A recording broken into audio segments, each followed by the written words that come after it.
どうも皆さんこんにちは。福井の映像屋さんの木野です。本日は Photoshop を使って停止している車の写真に走行中であるかのような躍動感を与えるとても簡単な方法をご紹介させていただきたいと思います。このチャンネルでは Photoshop をはじめ Web 制作や動画制作、AI や PC スキルなど様々な情報を発信しています。クリエイターを目指している方はぜひ今のうちにチャンネル登録もよろしくお願いいたします。では今回はアンスプラッシュでダウンロードしたこちらのレトロな車の写真を使っていきたいと思います。まずはコマンドプラス J のショートカットで後で前後比較がしやすいように写真のレイヤーを複製しておきましょう。次にこの写真なのですがちょっと車がアップになっていて背景が狭めなので生成 AI の力で背景を広げましょう。左側のメニューから切り抜きツールを選択して小さく切り抜くのではなく大きく拡大しましょう。そして生成をクリックします。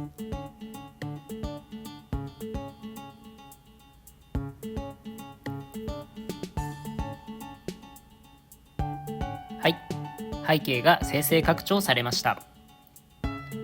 3パターンの背景を生成してくれていますので一番自然なものを選択しましょう。こちらですかね。そして生成された部分のレイヤーと車の写真のレイヤーをシフトキーを押しながら両方選択し右クリックからレイヤーを結合します。表示非表示で一応前後比較を見ておきます。では左側のメニューからオブジェクト選択ツールを選択しましょう。車にカーソルを合わせると車の形に合わせて範囲選択ができますのでクリックしましょう。では次に右クリックから境界をぼかすを選択します。ぼかしの半径は適切な数値は写真の大きさにもよるのですが今回は70ピクセルで設定します。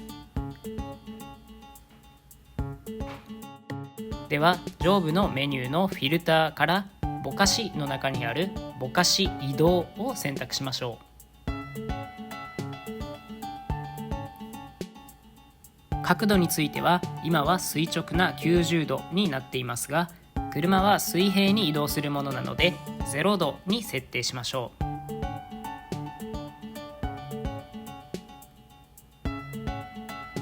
そして距離の数値はつまみを動かして実際に変化を見ながらちょうど良くなるように調整します。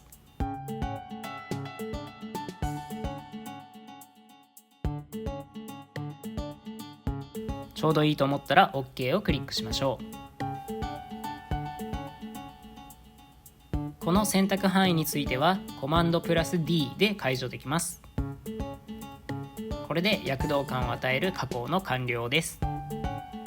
レイヤーの表示非表示でその差がはっきりとわかると思います。